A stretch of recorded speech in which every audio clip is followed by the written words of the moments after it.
ถ้าเข้าประเด็นใส่เงินส่วนกลางนะครับขอบคุณพี่น้องตอนแก้วทุกท่านที่ให้ความอนุเคราะห์นะครับและก็ให้การสนับสนุนนะครับทั้งผู้นำนะครับที่ให้กับขอมาลงตอนรับตอนพี่น้องเข้าตั้ง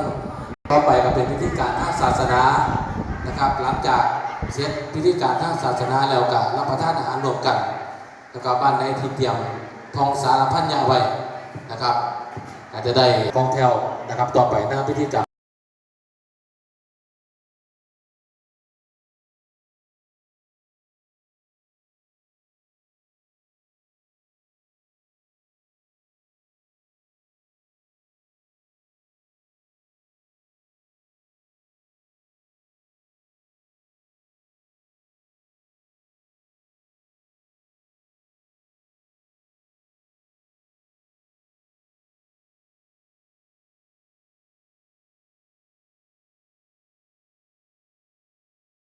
เอกา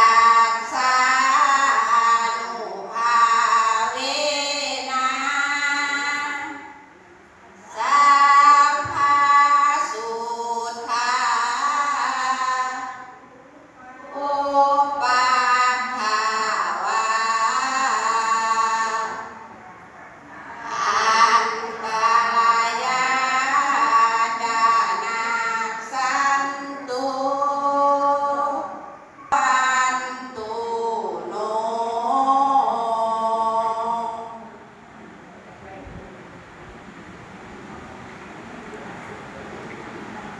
กาลุยเมนา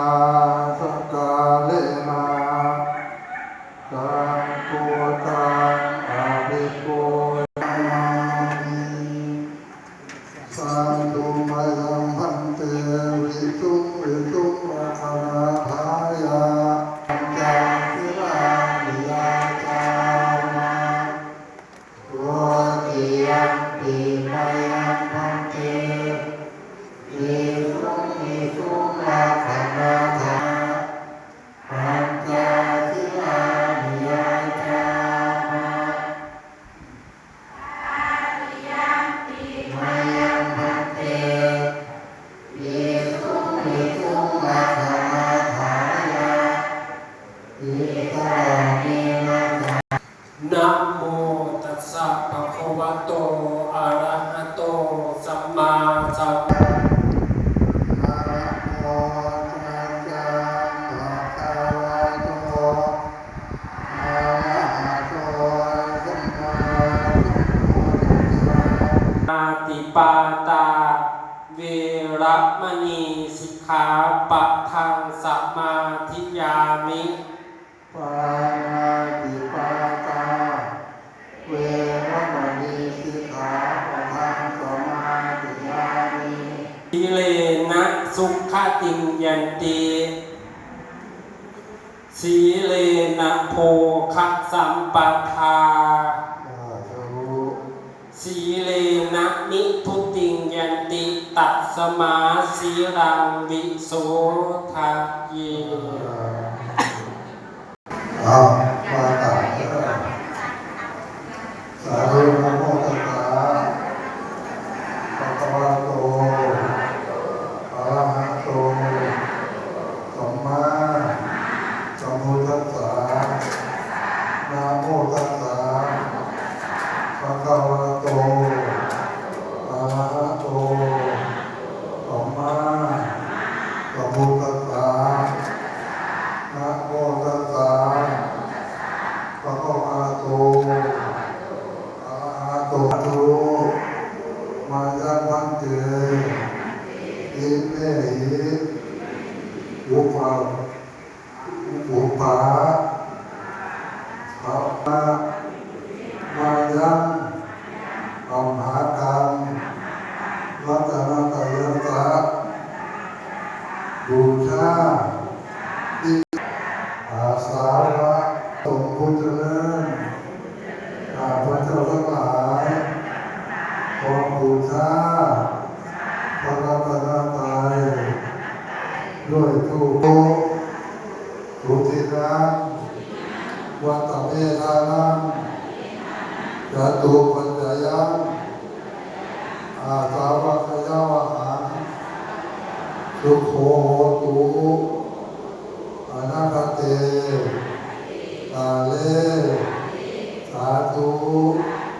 อานังเมปริสุทธังนิพพานังปรมังสุขังสาธุสาธุอนุโมทามิเอาถูกด้วยถวายพระเต่าคอเลยยกเอาถวาย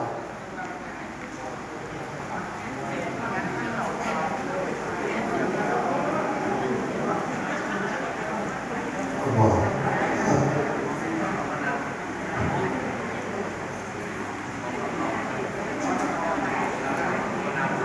เอาถวายพระเต่าเอามาตักนะสาธุมายามันเตปัตตานิสัพพะริมารานิปฏิคันหาภูอัมหากังนิคาวตังนิตายะทุกขายะอาเตพระสงฆ์ผู้เจริญพระเจ้าทั้งหลายขอน้อมถวายภัตตาหารเอาทั้งเครื่องบริวารทั้งหลายเหล่านี้แด่พระภิกษุสงฆ์ขอพระภิกษุสงฆ์จงรับภัตตาหารเอาทั้งเครื่องบริวารทั้งหลายเหล่านี้ของข้าพเจ้าทั้งหลายเพื่อประโยชน์เพื่อความสุขเป็นข้าพเจ้าทั้งหลายสิ้นกาลละนานเถิด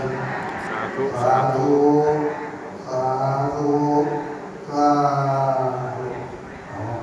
ถวาย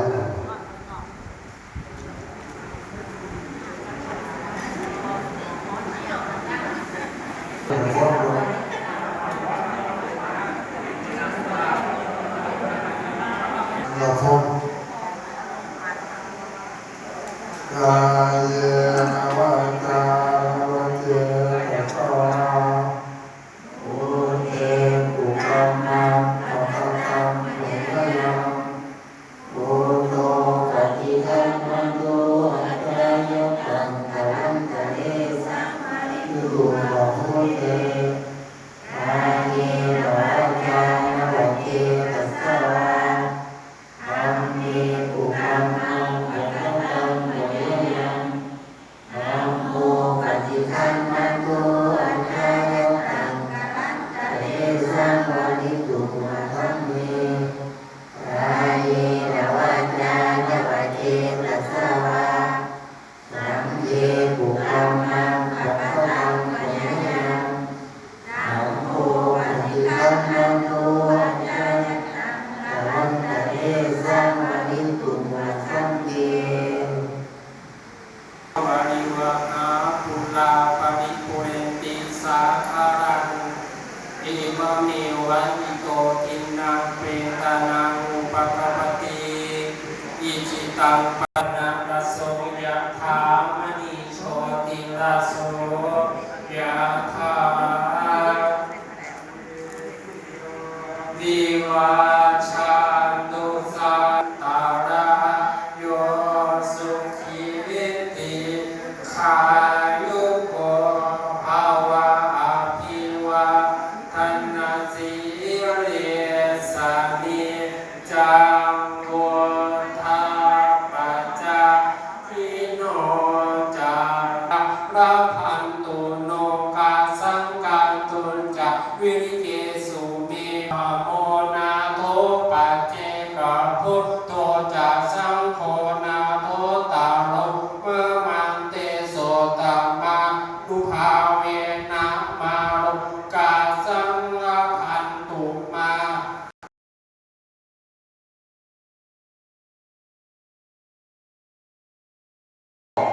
นะครับเราประทานอาหารรวมกันอยู่ที่ศาลานะครับเพราะว่าอาจจะมีน้ำป่าน้ำในจังน้อยนะครับเพราะเราเป็นกินญี่ปุ่นนะครับ ก็เก็บภาพบรรยากาศนะครับมา คือสวย ให้พี่ๆน้องๆเราได้ดูกัน วันนี้มาทอดเทียนวงเวียนนะครับทอดเทียนวงเวียนสืบสานประเพณีอันดีงามนะครับ พ่อว่าไปสู้นำปานะดูพวกกระดังนะครับ ต่อไปนะครับก็คือ